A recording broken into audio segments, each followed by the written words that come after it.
Salut les gars, j'espère que vous allez bien. Bienvenue dans ce... le décor ne veut pas fonctionner en fait, ça veut pas être rouge. J'ai mis la petite lampe rouge que je mets d'habitude, mais sauf que ça ne se voit pas beaucoup. Donc on va faire comme si c'est rouge. Donc suite au sondage que j'ai mis sur ma chaîne YouTube, vous avez été beaucoup à me demander la vidéo sur les mythes et légendes. Du coup c'est pour ça que nous sommes là aujourd'hui. Donc aujourd'hui je vais vous raconter l'histoire de Maman de l'eau. Qui est-elle? Que fait-elle? Qu'est-ce qui se passe quoi?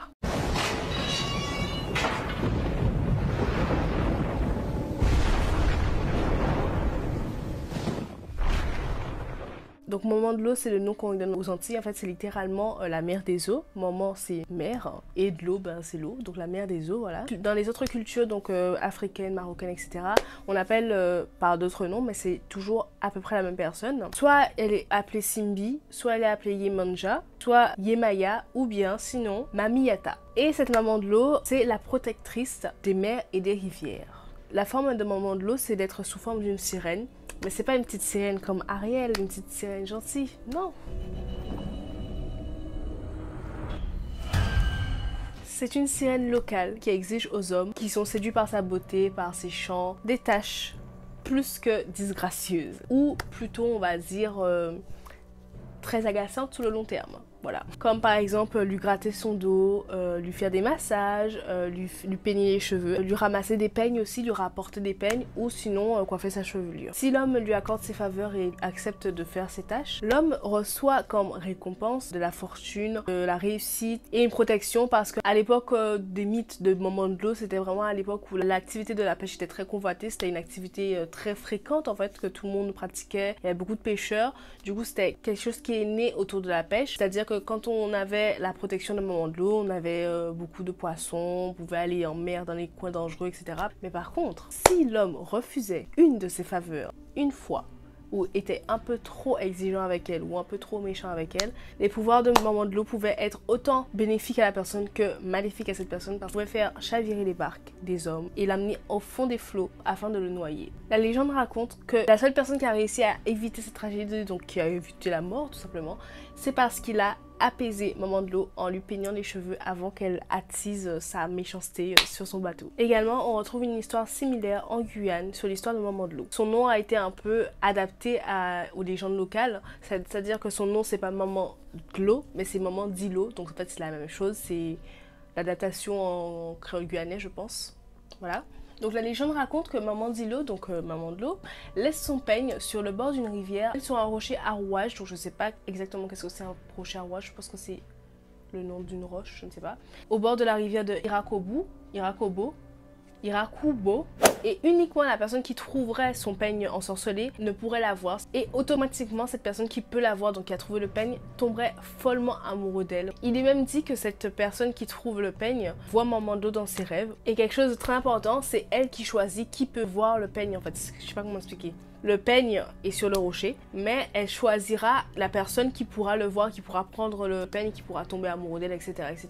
Mais la seule chose qu'elle demande en contrepartie, c'est qu'à quelques clairs de lune, il y ait des rendez-vous galants avec cette personne. Et faute de ça, si la personne oubliait ou ne se rendait pas au rendez-vous, la malchance s'abat sur cette personne en fait. Richesse, il perd tout, protection, il perd tout en mer et elle fait en sorte de pouvoir l'entraîner dans les flots et le noyer pour que cette personne ne puisse plus vivre.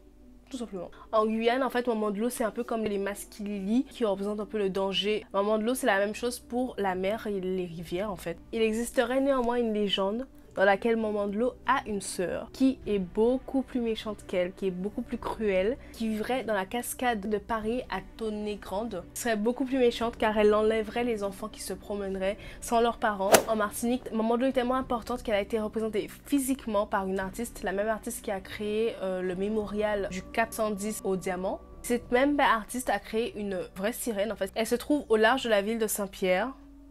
Donc cet artiste en question qui est martiniquais en fait, qui s'appelle Laurent Valère, a créé cette sculpture composée de deux parties en fait. Cet artiste dit qu'en fait il a créé cette sculpture parce que c'est très important pour la culture martiniquaise d'avoir la reconnaissance pour Maman de l'eau. L'œuvre se compose d'un visage qui regarde vers le haut et d'une nageoire, donc ça fait comme si en fait elle est ensevelie sous le sable et qu'elle regarde vers le haut. quand il y a des bateaux qui passent, ça fait comme si elle regarde les bateaux qui passent, enfin la sculpture regarde, donc maman de l'eau, qui regarde les bateaux qui passent à la surface. Elle est submergée à seulement 30 mètres du rivage, donc elle est vraiment facilement accessible si vous voulez la regarder, vous êtes en Martinique, il n'y a pas de souci. Vous allez, prenez vos petites masques, vos petites tubas, hop, plongée sous-marine et vous allez voir maman de l'eau. Et également, autour de maman de l'eau, il existe une autre petite histoire, une autre petite chose qui est toujours très axée sur la Martinique. En fait, la ville de Sainte-Marie possède 2 petits îlets qui sont en forme de mamelon. Et parfois, lorsque maman de l'eau le souhaite, l'île est accessible à pied en fait. Quand l'eau se retire, donc quand maman de l'eau décide d'ouvrir ses portes à tout le monde, et bien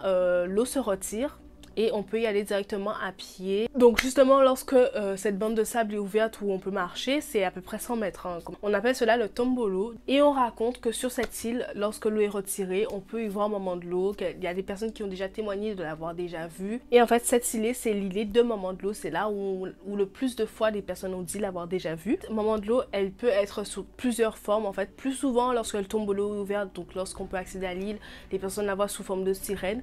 Mais maman de l'eau peut se transformer en poisson, peut se transformer en humain, mais le plus souvent lorsqu'elle veut attirer des hommes, attirer des personnes, se faire charmer, etc. ou avoir une petite compagnie, elle se transforme en sirène, elle fait ses petits chants, elle demande à se faire peigner et si tu n'acceptes pas, tu auras des problèmes. Du coup voilà, c'est la fin pour cette petite histoire sur maman de l'eau. C'était un petit peu court, je l'admets. Et la prochaine fois que je reviens avec une autre histoire. Là, ça va être une petite histoire un peu chill sur soit maman de l'eau. Je la trouve gentille comparé à ce qui va venir après. Du coup voilà. Donc ben rendez-vous, je ne sais pas quand est-ce que je vais tourner cette autre vidéo sur l'autre personne emblématique qui pose problème. Mais du coup voilà, c'est la fin de cette vidéo. J'espère qu'elle t'aura plu. J'espère que j'ai bien raconté. Et puis voilà quoi. Bisous.